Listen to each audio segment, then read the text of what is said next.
Halo teman-teman, selamat datang di channel Money, solusi keuangan Anda. Banyak yang bertanya terkait pinjol ya. Kali ini memang seringkali masalah itu ditimbulkan masalah keuangan. Salah satunya menjadi faktor penyumbang paling besar adalah masalah pinjol itu sendiri. Jangan jauh-jauh di lingkungan saya sendiri, teman-teman atau bahkan tetangga, dan saya sendiri pun pernah mencoba meminjam ke pinjol dan ingin tahu ya bagaimana rasanya minjam ke pinjol itu. Kenapa? Karena ketika kita buat konten, ketika kita mengedukasi berbagi informasi terkait pinjol, ya kita harus ngalamin dulu ya gitu. Jangan kita juga gimana bisa ngasih informasi, saran atau ngasih solusi, tetapi kita nggak pernah pinjam ke pinjol, tidak mengalami masalah-masalah yang teman-teman semua yang bermasalah dengan pinjol rasakan gitu ya, gitu. Teman-teman, dari sekian banyak yang memang sering diskusi, sering curhat, sering cerita ya, sering konsultasi terkait masalah pinjol ini ya utamanya gitu, di samping keuangan-keuangan lainnya. Nah, ternyata memang masalah pinjol ini memberatkan. Kenapa memberatkan? Karena itu kemudian menyangkut psikologi kita, menyangkut mental kita ya. Karena ketika kita galbay, atau jangankan galbay ya, telat bayar saja, atau sebelum jatuh tempo saja, yang saya rasakan nih ya, kita misalnya baru seminggu mau jatuh tempo nih, sudah ada telepon, sudah ada WA gitu ya, itu paling banyak tuh. Nah, apalagi ketika mendekati jatuh tempo itu banyak sekali. Nah, bayangkan teman-teman, belum jatuh tempo saja kita sudah di telepon, dihubungi ya, di chat gitu. Nah, apalagi kalau sudah jatuh tempo, dan apalagi kalau sudah nggak bayar gitu ya, sudah galbay gitu. Nah, itulah memang yang kita hadapi, resiko-resiko itu. Dan beruntung bagi mereka yang kuat dan cuek-cuek saja ya gitu, nggak menanggapi ya, mau data disebar kek, mau gimana, mau DC lapangannya datang, mau galak, mau gimana ya,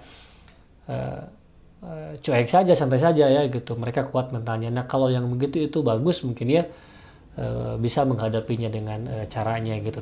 Tetapi yang jadi masalah sekarang ini, banyak sekali teman-teman yang memang nggak siap gitu ya, nggak siap diteror, nggak siap datanya disebar gitu ya.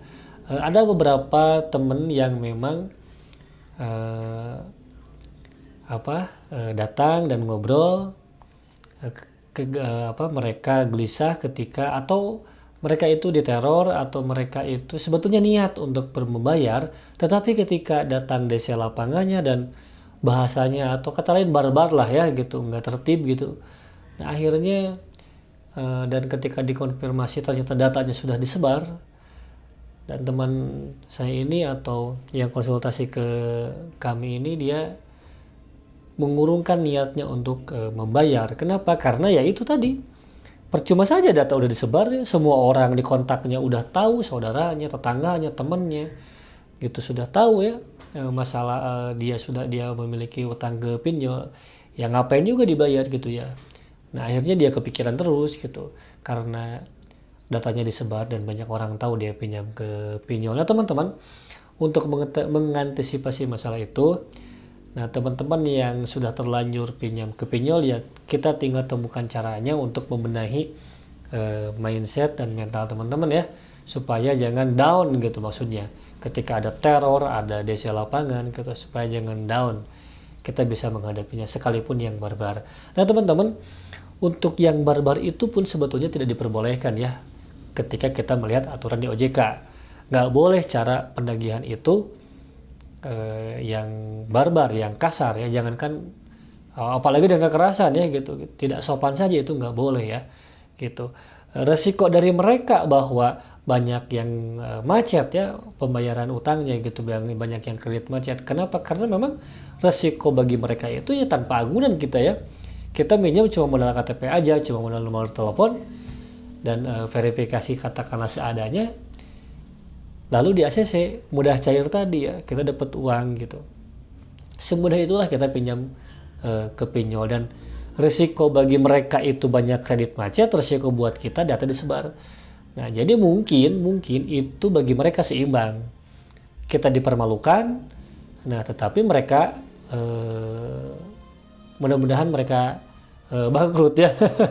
Kenapa? Karena pada akhirnya teman-teman, pinjol-pinjol itu menjadi penyumbang, salah satu penyumbang semakin terpuruknya masyarakat kita oleh masalah keuangan, masalah utang tentunya ya, gitu. Karena ya memang mereka bukan solusi sebetulnya, mereka itu bukan solusi. Nah, bagi teman-teman yang memang meminjam itu bukan karena memang kita tutup lubang gali lubang ya, karena masalahnya kadang-kadang di situ kita tutup lubang gali lubang dan terdesak, akhirnya pinjam lagi, dan kemudian kita mencari pinjaman-pinjaman yang sangat cepat untuk membayar itu. Misal kita udah jatuh tempo nih, nah solusinya kan tidak ada ya, misalnya minjam ke teman, minjam ke saudara, tidak ada, baru ke pinjol. Nah itulah yang membuat awal dari kita terus berhutang dan hutangnya semakin banyak. Nah itu kan juga pinjol-pinjol itu, apalagi pinjol ilegal, yang berkontribusi besar terhadap semakin kacaunya kondisi keuangan seseorang gitu ya. Itu. Maka dari itu kalau kita melihat jumlah kredit macet ya, teman-teman bisa cari di Google kondisi dari pinjol-pinjol sekarang itu, dari fintech yang seperti itu ya. Gitu. Mungkin tingkat kredit macetnya tinggi ya, gitu, karena banyak yang galbay gitu ya. Dan di saat yang sama juga banyak yang kena teror gitu. Banyak yang kena teror, dan ada beberapa pinjol yang punya DC lapangan. Dan banyak juga teman-teman dari lingkungan saya itu banyak yang ada beberapa yang kedatangan DC lapangan. Dari mulai yang baik-baik saja, ada yang sampai ke yang barbar gitu. Nah, tetapi alhamdulillah mereka bisa menyelesaikan, dan menyelesaikan dengan memang ya cara-caranya adalah ya gitu. Jadi tenang saja teman-teman, kalau misalnya memang teman-teman sudah terjerat pinjol gitu, segera selesaikan dan hentikan utang tersebut. Apa solusinya? Ya udah, stop aja, jangan lagi pinjam ke pinjol-pinjol lain, stop aja, apalagi ke pinjol ilegal, stop di situ. Dan ketika teman-teman tidak mampu bayar, teman-teman bisa bisa mengajukan pembaruan utang atau apapun lah, sesuai dengan aturan yang ada ya di OJK ya, di API juga ada ya. Nah, kalau ada DC lapangan yang datang, kita bisa ngomong baik-baik, dan kalaupun tidak baik-baik ya itu ada di tangan teman-teman. Apakah teman-teman siap dengan risiko data disebar atau bagaimana? Nah itu bisa menjadi pilihan-pilihan. Dan teman-teman harus ingat pula bahwa saat ini data kita dilindungi ya. Data kita dilindungi oleh undang-undang tentunya. Teman-teman bisa cek juga di undang-undangnya, di Google, aturan tentang data pribadi. Nah, tidak setiap orang, baik pribadi maupun lembaga, atau maupun lembaga keuangan misalnya atau apapun, apalagi fintech, menyebarkan data kita. Nah, teman-teman kemudian bisa lapor ke pihak yang berwajib, ke yang berwenang gitu ya, yang bisa menangani ini. Nah gitu, pasti respon kok gitu ya. Kalaupun kenapa saya pernah laporan tapi nggak respon gitu, tenang saja teman-teman, viralkan saja kalau begitu ya. Zaman sekarang kan begitu ya, ketika diviralkan mungkin akan menjadi perhatian banyak pihak.